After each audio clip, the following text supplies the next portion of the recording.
안녕하세요. 깡통걸입니다. 미국 세탁기 업체가 삼성과 LG 잡겠다고 또 자충수를 뒀습니다. 하지만 한국은 여유롭습니다. 최근 미국 세탁기 업체 월풀은 가정용 세탁기 세이프가드를 연장해달라고 미국 국제무역위원회에 요청했습니다. 지난 8월 연장 요청을 하고 나서 내년 2월 세이프가드가 종료되기 전에 미리 또 연장 신청을 한 겁니다. 세이프가드는 특정 물품의 수입량이 늘어나 자국산 물품이 손해를 입게 될 경우 수입을 제한하는 조치입니다. 세이프가드는 애초에 월풀 때문에 미국에서 도입됐습니다. 2017년부터 삼성전자와 LG전자가 세탁기를 해외에서 생산해 미국 시장을 순식간에 장악하자 월풀은 미국 정부에 삼성과 LG 때문에 피해를 보고 있다며 조치를 취해달라고 요청했습니다. 이렇게 해서 세이프가드가 생겨났죠. 이 당시 한국 정부와 삼성, LG는 미국 국제무역위원회가 주관하는 행사에 참석해 미국에 항의했습니다. 한국 측은 세이프가드가 발동되면 혁신적인 제품이 미국으로 들어오기 어려워 미국 유통업계와 미국 소비자들이 피해를 입게 된다는 이유를 댔습니다. 더군다나 월풀이 내놓은 세탁기는 삼성과 LG 세탁기와는 공통점이 전혀 없었습니다. 한국 기업의 세탁기는 혁신적인 제품이었지만 월풀은 프리미엄급 세탁기를 내놓지 않아 시장이 겹치지 않았기 때문에 월풀이 피해를 보고 있다는 주장은 신빙성이 없었죠. 하지만 팔은 안으로 굽기 때문에 미국은 월풀 편을 들어줬습니다. 이렇게 해서 2018년 2월부터 미국으로 수입되는 세탁기는 120만 대까지는 첫 해 20%, 2년째 18%, 3년째 16%의 관세가 매겨지지만 120만 대를 초과하는 물량부터는 첫 해 50%, 2년째 45%, 3년째 40% 관세가 매겨지게 됐습니다. 월풀은 여기서 만족하지 못하고 결국 너무 나가버렸습니다. 세이프가드로 삼성과 LG가 어쩔 수 없이 세탁기 가격을 올리자 월풀도 2018년 초부터 은근슬쩍 세탁기 가격을 올려버린 겁니다. LG 세탁기는 2018년 들어 가격을 8% 정도 인상했습니다. 그런데 월풀은 뭐 삼성이나 LG처럼 관세 폭탄을 맞은 것도 아니고 그렇다고 혁신적인 제품을 내놓은 것도 아니면서 자사 제품 가격을 최대 20%까지 올려버린 거죠. 월풀은 세탁기 가격을 올리면서 혁신에 대한 투자, 원자재 가격의 인상, 현저한 비용 증가를 이유로 댔습니다. 이 당시 미국 언론들은 월풀이 실력도 없으면서 자국 소비자들에게 피해만 입혔다며 신나게 월풀을 깠습니다. 월풀이 세탁기 가격을 인상한 데는 이유가 있습니다. 2017년부터 세이프가드를 시행했는데도 꼴도 보기 싫은 삼성과 LG가 미국 시장에서 사업을 축소하기는커녕 오히려 시장에서 월풀보다 훨씬 잘 나가면서 월풀의 수익이 더 떨어졌기 때문이죠. 실제로 월풀은 세이프가드 이후 2018년 1분기에 9,400만 달러라는 순이익을 기록했습니다. 세이프가드 이전인 2017년 1분기보다 62.8%나 감소한 수치입니다. 변명의 여지가 없는 거죠. 그 와중에 미국 소비자 전문 매체 컨슈머 리포트는 삼성전자와 LG전자 세탁기 8종을 최고의 대용량 세탁기로 선정했습니다. 총 15종이 선정됐는데 한국 기업 제품이 절반 이상을 차지한 겁니다. 반면 월풀 제품은 딱 한 개만 리스트에 오르는 굴욕적인 성적을 거두게 됐습니다. 또 같은 시기에 미국 전자제품 1위 유통업체인 베스트바이 역시 가장 잘 팔린 제품으로 LG 세탁기를 꼽았습니다. 월풀 세탁기는 어디에도 찾아볼 수 없었죠. 미국 소비자들은 트럼프가 월풀과 짜고 괜히 세탁기 값만 비싸게 올려놨다고 분통을 터뜨렸습니다. 월풀은 지난 8월에도 트럼프에게 세이프가드를 연장해달라고 요청했습니다. 이쯤 되면 도대체 누굴 위한 관세 폭탄인지 모르겠습니다. 분명 월풀을 위한 건 아닌 것 같은데 말이죠. 트럼프는 8월 6일 월풀 공장을 방문해 삼성과 LG를 저격했습니다. 이때만 해도 트럼프는 자신이 재선에 성공할 줄 알고 자신만만하게 자신의 공적을 자화자찬했습니다. 트럼프에 의하면 오바마가 집권한 8년 동안 월풀은 삼성과 LG 같은 외국 회사가 세탁기와 건조기를 덤핑으로 판매하는 것을 막아달라고 정부에 호소했습니다. 하지만 오바마 정부는 월풀의 호소에도 아무 조치도 취하지 않았다는 겁니다. 그러면서 내 밑에 정부는 그런 일을 애초에 싹을 잘랐다고 홍보했습니다. 트럼프와 월풀이 씹어댈수록 삼성과 LG는 지금도 불티나게 팔리고 있습니다. 미국 세탁기 시장은 사실상 한국 기업이 장악했습니다. 시장조사 업체 트랙라인은 올 1분기 미국 세탁기 시장에서 삼성전자가 시장 점유율 21%로 1위를 차지했고 LG전자는 17%로 2위에 올랐다고 발표했습니다. 지금도 삼성전자와 LG전자의 세탁기는 미국에서 점유율 1위와 2위를 차지하고 있습니다. 전 세계 가전업계 관계자들은 미국에서 세이프가드가 2년 넘게 발효 중인데 월풀이 별다른 실적을 내지 못한다는 건 사실상 경쟁력에서 한국 기업들에게 뒤처진 것 아니냐는 분석을 내놨습니다. 지푸라기라도 잡아보려 연장 청원을 냈지만 세이프가드가 이번에 또 연장된다 해도 한국 기업들에게는 별다른 영향이 없을 거라는 거죠. 심지어 삼성과 LG전자는 세이프가드를 스마트하게 비껴갔습니다. 미국에서 판매되는 물량은 현지 공장에서 생산 중입니다. 삼성전자는 2018년 1월부터 미국 사우스캐롤라이나 가전 공장을 운영하기 시작했습니다. LG전자도 지난해 5월 미국 테네시에 세탁기 공장을 준공했죠. 삼성전자가 미국에 판매하는 세탁기는 사우스캐롤라이나 공장에서 대부분 공급하고 있습니다. 아주 극소수 물량만 태국, 베트남 등 아시아 지역에서 만들어져 미국으로 보내집니다. 애초에 삼성과 LG가 관세 폭탄을 맞을 일은 없는 거죠. 아무리 미국이 삼성과 LG를 때려도 당분간은 미국인들이 삼성과 LG 제품만 살 가능성이 높습니다. 기왕 돈 주고 사는 거 좀 비싸더라도 좋은 가전 사고 싶은 건 당연한 겁니다. 더군다나 월풀 세탁기 가격은 삼성과 LG에 비해 크게 싸지도 않습니다. 미국은 그동안 외국산 세탁기에 관세를 엄청나게 매겼습니다. 그런데 피해보는 건 미국 소비자가 됐습니다. 가만히 있으면 싸게 살 수 있는 제품을 비싼 값 주고 사야 하는 형국이 된 겁니다. 삼성전자도 미국에 맞서 은근한 차별을 시작했습니다. 삼성 갤럭시 노트 20의 구성품이 한국에서 판매되는 것과 미국에서 판매되는 것이 다르다는 소식이 전해졌습니다. 미국 IT 전문 매체인 폰 아레나는 8월 10일 이 차이를 보도했습니다. 미국에서 판매되는 구성품은 단촐합니다. 그런데 한국 판매용 구성품에는 이어폰, 이어팁, 스마트폰 케이스가 추가됐습니다. 삼성전자는 미국 IT 매체와의 인터뷰에서 이 문제를 해명했습니다. 기존 유선 이어폰에 대한 사용자들의 수요가 감소했고 대신 블루투스와 무선 이어폰이 대세이기 때문에 트렌드에 맞게 조정한 것이라는 겁니다. 미국에서 관세 가지고 치사하게 차별하고 있으니 이어폰 하나쯤은 차별해도 되는 것 아니겠습니까? 최근 삼성전자는 세계 TV 시장 판매액 3분의 1을 차지하면서 역대 최고 점유율을 기록했습니다. 글로벌 시장조사 업체 옴디아는 11월 24일 올해 3분기 글로벌 TV 시장 전체에서 삼성이 281억 5,300만 달러어치 TV를 팔아 전년 동기 대비 수량 기준 14.7%, 금액 기준 11.8% 증가한 성적을 냈다고 밝혔습니다. 우리나라 네티즌들은 영위하는 사업 분야마다 1위 아니면 2위를 차지하다니 삼성전자는 엄청나다고 놀라워했습니다. LG전자 역시 시장 점유율 16.6%를 달성하며 2위에 올랐습니다. 특히 LG의 올레드 TV는 3분기만 해도 93대가 판매됐습니다. 작년 동기 대비 39.8% 증가한 수치입니다. 이번에 LG는 소니를 제쳤습니다. 심지어 소니가 쓰는 올레드 패널이 LG 제품이라는 말까지 나오고 있습니다. 작년 10월 소니 미국 법인 수석 매니저 레리 해리스는 사용자들에게 최고의 시청 환경을 제공하려면 LG 올레드 패널이 필요하다고 밝혔습니다. 소니는 2017년부터 LG의 올레드 패널을 적용해왔습니다. 네티즌들은 소니가 TV 팔수록 LG가 돈 버는 구조라고 주장했습니다. 이제 LG는 휴대폰 사업만 잘하면 된다고 말한 네티즌들도 있었습니다. 최근 중국과 일본은 또 삼성과 LG 잡겠다고 협공에 들어갔습니다. 일본 이데미츠 코사는 내년 1월부터 중국 청두 공장에서 올레드 재료를 본격 생산하기로 했습니다. 연간 생산 능력은 한국과 일본을 훨씬 넘는 12톤인데 중국 고객사의 수요가 엄청나기 때문입니다. 올해 들어 중국과 일본은 부쩍 사업을 합치고 있습니다. 지난 6월에는 일본 JOLED가 TCL의 자회사인 CSOT와 공동 R&D에 들어갔습니다. 우리나라 네티즌들은 눈 하나 깜짝 안 하고 있습니다. 쓰레기 플러스 쓰레기는 폐기물, 공부 못하는 것들이 모여서 공부하면 우등생 되냐? 조별과제로 성공한 프로젝트 본 적이 없는데 등 여러 반응이 나왔습니다.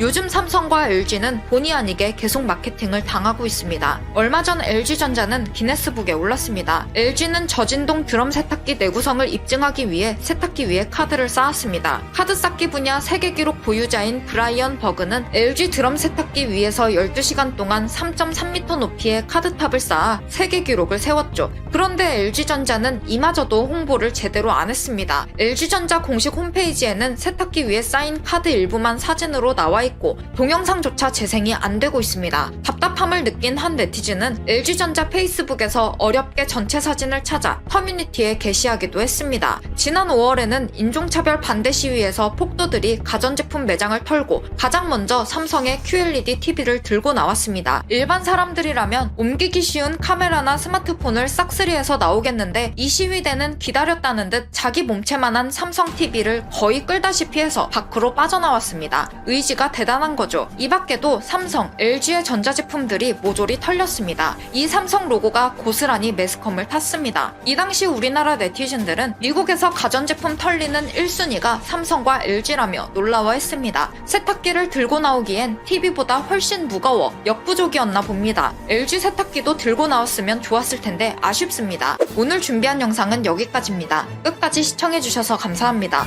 다음 영상에서 만나요.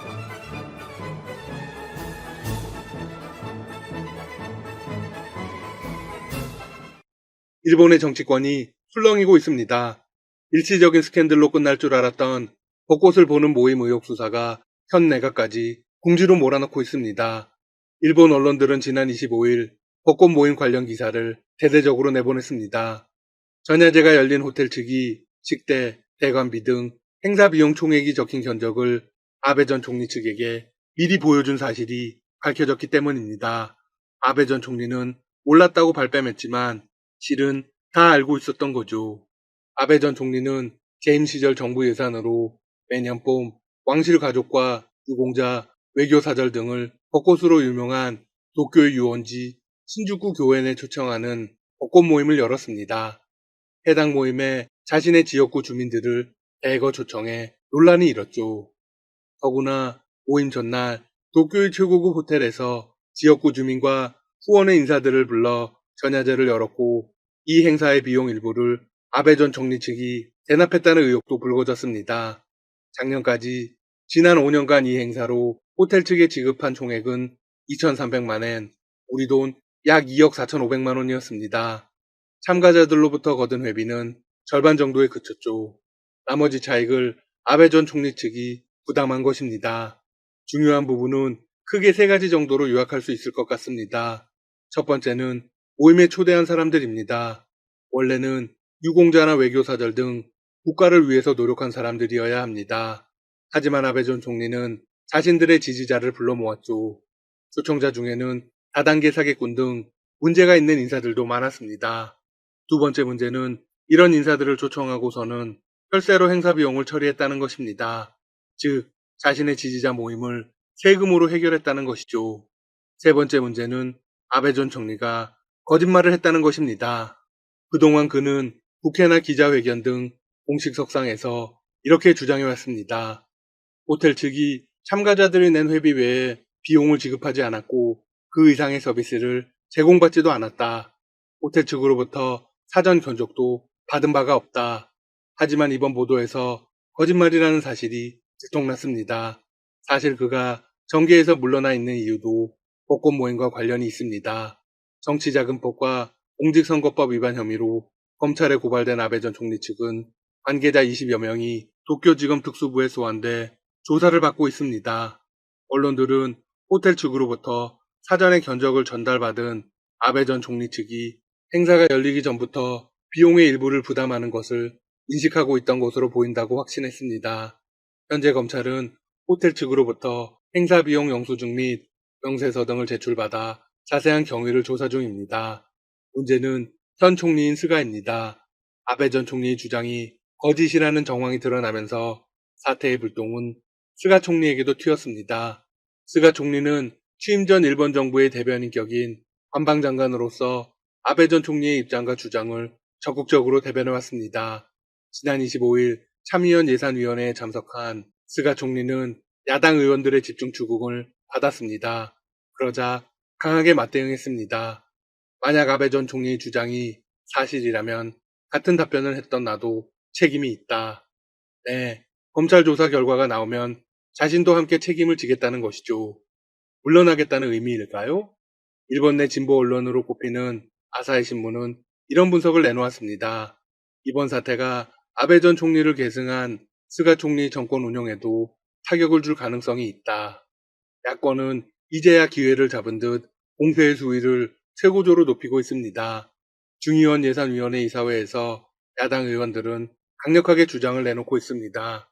벚꽃 모임을 둘러싼 의혹과 관련해 아베 전 총리의 국회 답변이 허위로 의심된다. 아베 전 총리가 직접 국회에서 해명하고 검찰에도 증인으로 소환되어야 한다. 물론 집권자민당은 필사적으로 막고 있습니다. 아직까지는 검찰의 공식 발표가 없고 사실관계가 밝혀지지 않은 상황에서 야당 의원들의 주장에 동의할 수 없다. 하지만 아베 전 총리가 전적으로 관여했다는 증거가 확실히 나오는 순간 현 스가 내각도 붕괴를 면하기 어렵습니다. 한편 일본 현지에서는 또 하나의 중요한 문제가 불거지고 있습니다. 일본은 육상 미사일 유격 체계인 이지스 어쇼호를 배치하려고 했습니다. 하지만 고비용 문제로 계획을 원점으로 돌렸죠. 이후 해상 요격 체계 이지스함 증강안을 내놓았습니다. 그런데 더 높은 비용 논란에 휩싸이고 있습니다. 같은 논란에 휩싸였던 이지스 어쇼어보다 25% 이상 비용이 더 들어간다는 추산이 나왔기 때문입니다. 그것도 최소로 잡았을 때입니다. 지난 25일 이용게이자의 신문에 따르면 일본 방위성은 이지스 어쇼어의 대체안인 이지스함 두 척 건조에 들어가는 비용을 5천억엔, 우리 돈 약 5조 3천억 원 이상으로 잡았습니다. 대당 2,500억엔 이상이 투입된다는 계산입니다. 기준은 지난 3월 취역한 이지스함 마야입니다. 해상 자위대 이지스함 가운데 처음으로 공동 교전 능력을 갖춘 마야는 대당 건조비가 1,700억엔, 우리 돈 약 1조 8,031억 원에 달했습니다. 방위성의 위탁을 받은 민간기업 두 곳은 마야 건조비의 40%를 얹어야 이지스 어쇼어의 역할을 온전히 맡을 수 있는 첨단 이지스함이 가능하다고 봤습니다. 미국 로키드 마틴사가 만든 육상용 레이더인 SPY-7을 탑재하려면 마야보다 선체를 크게 제작해야 하고 선체 설계비와 시스템 경비도 추가로 투입해야 하기 때문입니다. 그런데 해당 비용도 보수적으로 잡은 것입니다. 그보다 훨씬 더 높아질 수 있습니다. 방위성 역시 건조비 외에 시험 비용, 유지 관리비 등을 합하면 비용이 더 불어날 것으로 보고 있습니다. 문제는 고비용 논란이 이지스 어쇼어 추진 때도 불거진 문제라는 것이죠. 일본 정부가 이지스 어쇼어 계획을 백지화한 결정적인 이유가 바로 비용이었으니까요.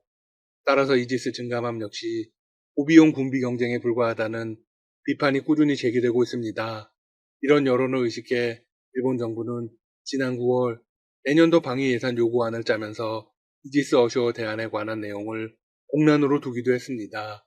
그럼에도 뾰족한 수가 없다는 게 일본 정부의 입장입니다. 유조선 같은 대형 선박을 탄도미사일 방어 전용함으로 개조하는 방안도 검토했지만 이지스함보다 뒤떨어지는 데다 방호 기능과 선체 속도를 보완해야 하기 때문에 비용 면에서 효율적이지 않다고 판단했기 때문입니다. 비용 폭탄을 받아든 일본 정부와 여당에서는 반대 여론을 돌리기 위한 논리를 짜느라 머리가 복잡합니다. 자민당은 비용 문제를 극복하기 위해서 중국 카드를 꺼냈습니다. 생각고 열도를 놓고 갈등을 빚는 중국을 견제하고 영토를 지키기 위해서 동중국해에서 신속한 활동이 가능한 이지스함이 필요하다는 논리입니다. 이용게이자의 신문 역시 이지스 어쇼어 추진 때는 북한 미사일에 대한 대응이 목적이었다면 지금은 당시와 달리 중국 미사일 방어책이 필요해 비용이 더 들더라도 정책을 전환해야 한다는 지적이 자민당에서 나오고 있다. 지금까지 닥터시사TV였습니다. 여러분 시청해주셔서 감사합니다. 구독과 좋아요 부탁드립니다.